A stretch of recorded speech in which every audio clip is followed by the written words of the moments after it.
about what lies ahead. You know, our first National Day of Thanksgiving, authorized by the Continental Congress, took place on December 18th, 1777. It was celebrated by General George Washington and his troops at Gulf Mills on the way to Valley Forge. And it took place under extremely harsh conditions and deprivation, lacking food, clothing, shelter. They were preparing to ride out a long, hard winter. And today, you can find a plaque in Gulf Mills marking that moment. Here's what the plaque reads. It says, "This Thanksgiving, in spite of the suffering, showed the reverence and character that was forging the soul of a nation." Forging the soul of a nation. Faith, courage, sacrifice, service to country, service to each other, and gratitude even in the face of suffering have long been part of what Thanksgiving means in America. You know, looking back over our history, you see that it's been in the most difficult circumstances that the soul of our nation has been forged. And now we find ourselves again facing a long, hard winter. We fought a nearly year-long battle with a virus that has devastated this nation. It's brought us pain and loss and frustration. And it's cost so many lives. 260,000 Americans and counting. It's divided us, angered us, set us against one another. I know the country has grown weary of the fight. We need to remember we're at war with a virus, not with one another, not with each other. This is the moment where we need to steel our spines, redouble our efforts, and recommit ourselves to the fight. Let's remember, we're all in this together. Sounds trite to say it, but we're all in this together. For so many of us, it's hard to hear this fight isn't over. We still have months of this battle ahead of us. For those who have lost a loved one, I know that this time of year can be especially difficult. Believe me, I know. I remember that first Thanksgiving, the empty chair, the silence takes your breath away. It's really hard to care. It's hard to give thanks. It's hard to even think of looking forward. And it's so hard to hope. I understand. I'll be thinking and praying for each and every one of you at this Thanksgiving, at your Thanksgiving table, because we've been there. This year we're asking Americans to forego so many of the traditions that we've long made in this holiday, which made it so special. For our families, for 40-some years, we've had a tradition of traveling over Thanksgiving. Tradition that we've kept every year save one, the year our son Bo died. But this year, we'll be staying home. We've always had the big family gatherings at Thanksgiving. Kids, grandkids, aunts, uncles, brothers, sisters, and more. For the Bidens, the days around Thanksgiving have always been a time to remember all we had to be grateful for, and a time to begin to think about Christmas and begin even to do the Christmas list. But this year, because we care so much for each other, we're going to be having a separate Thanksgiving. For Jill and I, we'll be at our home in Delaware with our daughter and our son-in-law. The rest of the family will be doing the same thing in small groups. So I know how hard it is to forego family traditions. But it's so very important. Our country is in the middle of a dramatic spike in cases. We're now averaging 160,000 new cases a day. And no one will be surprised if we hit 200,000 cases in a single day. Many local health systems are at risk of being overwhelmed. That's the plain and simple truth. Nothing made up, it's real. And I believe you always deserve to hear the truth from your president. We have to try to slow the growth of this virus. We owe it to the doctors and the nurses and other frontline workers, care workers, who've risked their lives, some lost their lives, put so much on the line in a heroic battle in this virus against it for so long. You know, we owe that to our fellow citizens who need access to hospital beds and care to fight this disease. We owe it to one another. It's literally our patriotic duty as Americans. It means wearing a mask, keeping social distancing, limiting the size of any group we're in. Until we have a vaccine, these are the most effective tools to combat the virus. Starting on day one of my presidency, we will take steps that will change the course of this disease. More testing will find people with cases and get them away from one another, slowing the number of infections. More protective gear for businesses and our schools to do the same, reducing the number of cases. Clear guidance will get more businesses and more schools open. We all have a role to play in beating this crisis. The federal government has vast powers to combat the virus. And I commit to you, I will use all of those powers to lead a national coordinated response. But the federal government can't do this alone. Each of us has a responsibility in our own lives to do what we can do to slow the virus. Every decision we make matters. Every decision we make can save lives. None of these steps we're asking people to take are political statements. Every one of them is based on science, real science. Now, the good news is there has been significant record-breaking progress made recently in developing a vaccine. And several of these vaccines look extraordinarily effective. And it happens that we're on track for the first immunization to begin by late December, early January. Then we'll need to put in place a distribution plan to get the entire country immunized as soon as possible, which we will do, but it's going to take time.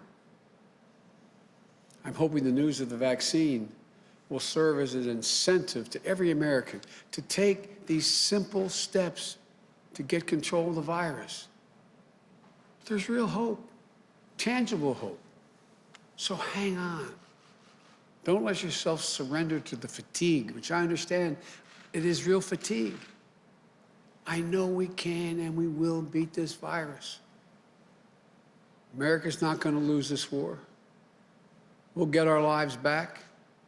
Life is going to return to normal, I promise you. This will happen. This will not last forever. So yes, it's been a really hard year, particularly hard for over 250,000 people and their families. But I still believe we have much to be thankful for. There's so much to hope for, much to build on, much to dream of. Here's the America I see, and I believe it's the America you see as well. America that faces facts, an America that overcomes challenges, an America where we seek justice and equality for all people, an America that holds fast to the conviction that out of pain comes possibility, out of frustration comes progress, and out of division, unity. You all know in our finest hours, that's who we've always been, and that's who we shall be again. For I believe that this grim season of division, demonization, is going to give way to a year of light and of unity. Why do I think so? Because America is a nation not of adversaries, but of neighbors. Not of limitations, but of possibilities. Not of dreams deferred, but of dreams realized. I've said many times that this is a great country. We are a good people. This is the United States of America. And there's never been anything we've been unable to do when we've done it together. Think of what we come through. as a nation, how many things we've come through, centuries of human enslavement, cataclysmic civil war, exclusion of women from the battle box, world wars, Jim Crow, the long twilight struggle against Soviet tyranny that could have ended not in the fall of the Berlin Wall, but in nuclear Armageddon. Look, I'm not naive. I know that history is just that, history. But to know what came before, what's come before, what's happened before, can help arm us against despair. Knowing that previous generations got through the same universal human challenges that we face. The tension between selfishness and generosity, between fear and hope, between division and unity. And what was it that brought the reality of America into closer alignment with the promise of reality, justice, and prosperity? Sounds corny, but it was love, plain and simple. Love of country, love of one another. We don't talk much about love in our politics.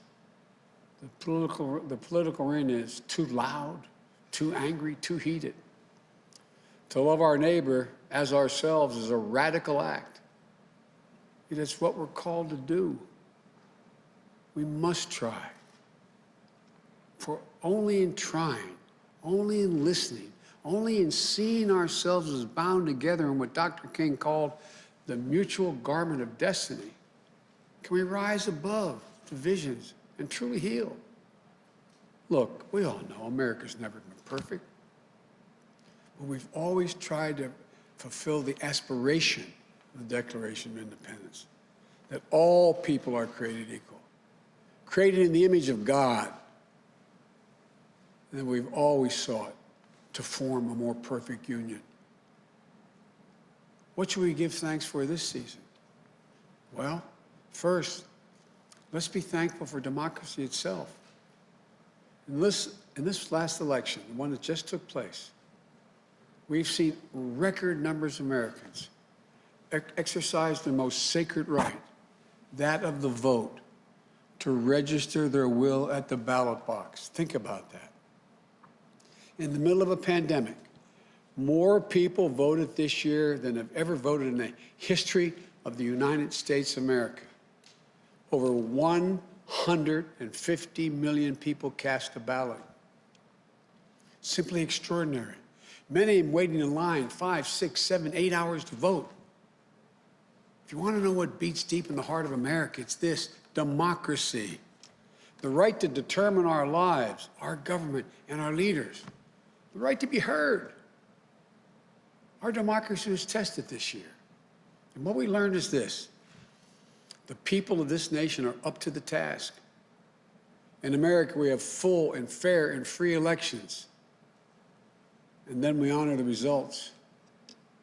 The people of this nation and the laws of the land won't stand for anything else. Through the vote, the noblest instrument of nonviolent protest ever conceived, we remained anew and were reminded anew that progress is possible, that we the people have the power to change what Jefferson called the course of human events. And with our hearts and our hands and our voices, today we can be better than yesterday, and tomorrow we can be still better than that day. You know, we should be thankful, too, that America is a covenant, an unfolding story, that we have what we need to create prosperity, opportunity, and justice. Americans have grit and generosity, a capacity for greatness, and reservoirs of goodness. We have what it takes.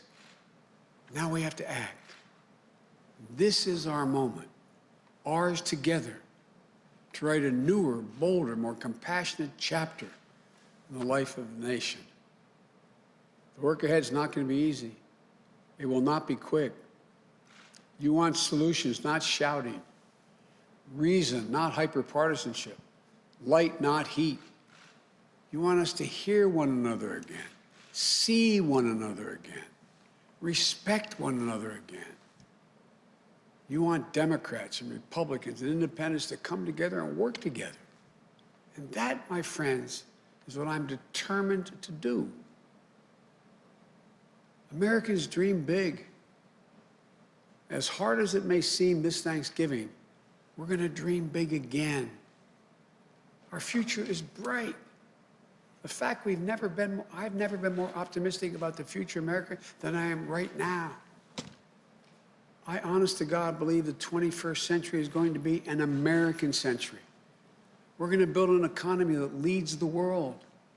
We're going to lead the world by the power of our example, not just the example of our power.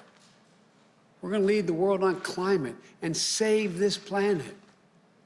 We're going to find cures for cancer and Alzheimer's and diabetes. I promise you. We're going to finally root out systemic racism in this country. And this Thanksgiving, in anticipation of all the Thanksgivings to come, let's dream again. Let's commit ourselves to thinking not only of ourselves, but of others as well. For if we care for one another, if we open our arms rather than brandishing our fist, we can, with the help of God, heal. And if we do, and I'm sure we can proclaim the psalmist, with the psalmist who wrote these following words: "The Lord is my strength and my shield, and with my song I give thanks to him." I give thanks now for you, for the trust you've placed in me. Together, we'll lift our voices in the coming months and years, and our song shall be of lives saved, breaches repaired, a nation made whole again. Folks, from the Biden family to yours, wherever and however you may be celebrated, we wish you a happy Thanksgiving. May God bless you, and may God protect our troops. Happy Thanksgiving.